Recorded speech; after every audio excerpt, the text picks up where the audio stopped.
এখানে দিয়েছি হলুদ, আদা, গুঁড়ামরিচ, লবণ, পেঁয়াজ বাটা। এখন দিয়ে দিচ্ছি মশলাটা একসঙ্গে ভালো করে কষিয়ে তারপর সবজিতে কিন্তু তেলটা চলে এসছে, ছেড়েও দিচ্ছে। এখন আমি এই সবজিটা দিয়ে দেবো। এটাকে দিয়ে এখন ঢাকনা দিয়ে রেখে দিয়ে এখন একটু মরিচের বেশি কী অবস্থা হয়েছে।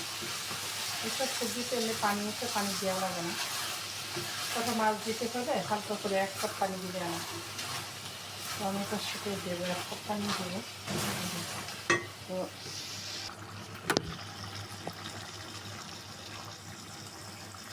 এখন আমি এখানে 1 কাপ পানি দিয়ে দিব, শুধু মাছটা জাল হওয়ার জন্য, আর কিছু 1 কাপও দেয়নি, পুরোটা অল্পই দিয়েছি। এই কয়েক পিস মাছ দেওয়া, তো মাছটা জাল হইতে হবে, এই কারণে দেওয়া। তো এখানে একটু জিরা গুঁড়ি এখন দিয়ে দেব, পানিটা তো হইতে আর সময় লাগবে না বেশি, এই কারণে জিরা গুঁড়িটা দিয়ে দিলাম একেবারে। তো আল্লাহ হাফেজ।